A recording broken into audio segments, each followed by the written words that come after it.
un petit coup de pouce financier à un ami, ou alors trouver un prêt en ligne sans passer par sa banque. C'est tentant, hein? Mais est-ce une bonne ou une mauvaise idée? Eh bien aujourd'hui, on va décortiquer ensemble le prêt entre particuliers. L'objectif, vous donner toutes les clés pour que ça se passe bien, pour votre argent, mais aussi pour vos relations. Allez, on y va! Au programme, 4 étapes simples et claires. D'abord, on va définir ce qu'est un prêt entre particuliers. Ensuite, on regardera les 2 cas de figure principaux, prêter à quelqu'un qu'on connaît et passer par une plateforme web. Et on finira par les règles d'or, le résumé de tout ce qu'il faut absolument retenir. Bon, alors, c'est quoi exactement ce fameux prêt entre particuliers? Pourquoi est-ce que ça devient une alternative de plus en plus populaire face aux banques traditionnelles? C'est ce qu'on va voir tout de suite. Et oui, l'idée de base, elle est toute simple, on se prête de l'argent entre nous sans l'intermédiaire d'une banque. Ça peut être pour aider un ami à lancer sa boîte ou pour financer un projet perso avec un peu plus de souplesse. On appelle ça aussi le prêt P2P, de l'anglais peer-to-peer. Ça met en relation directe ceux qui ont de l'argent à prêter et ceux qui en ont besoin. Mais alors en pratique, comment ça marche? Donc pour faire simple, des personnes se prêtent de l'argent, directement. Soit c'est un arrangement avec un proche, soit on passe par une plateforme en ligne qui fait le lien. La grande promesse, c'est la flexibilité. Mais attention, il faut bien garder en tête que cette souplesse, elle exige une chose en retour, une vigilance constante. Commençons par le scénario le plus courant et, soyons honnêtes, souvent le plus sensible, prêter de l'argent à un membre de sa famille ou à un ami. C'est là que les finances et les sentiments se mélangent. Et une petite erreur peut coûter très très cher. Et je ne parle pas que d'argent. Voyons comment on peut protéger les deux. Voilà la règle numéro 1, la règle d'or, celle qui n'est pas négociable. Tout doit être mis noir sur blanc. On connaît l'adage, les paroles s'envolent, les écrits restent.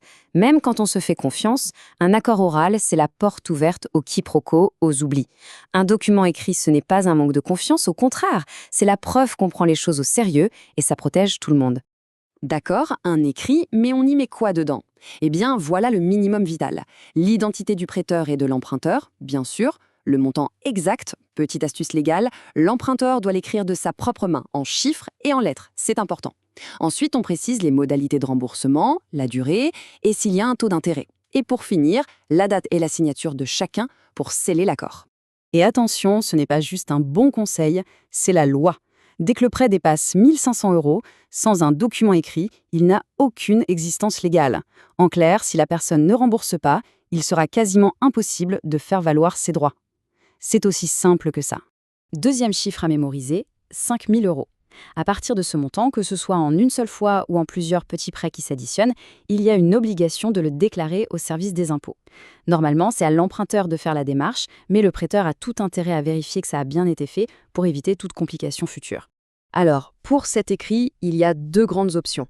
D'un côté, la reconnaissance de dette.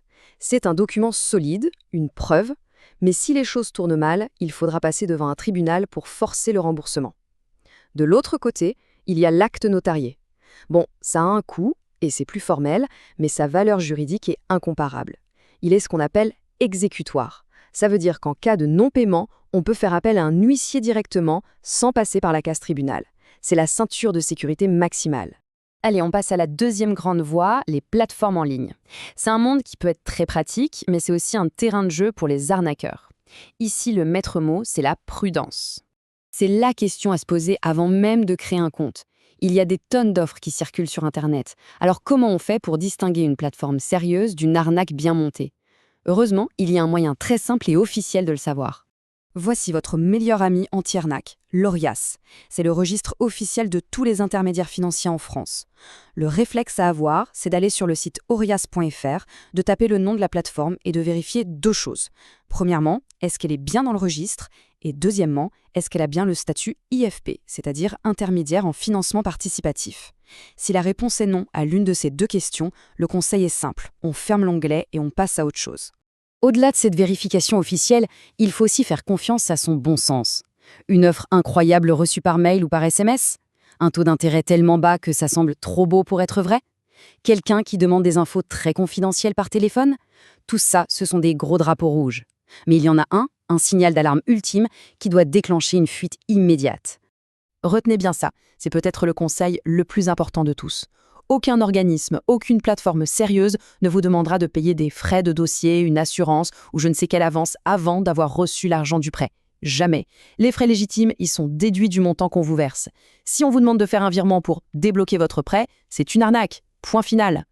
Voilà, pour conclure, on va résumer tout ça en 4 règles d'or. 4 réflexes à intégrer pour que tout se passe pour le mieux.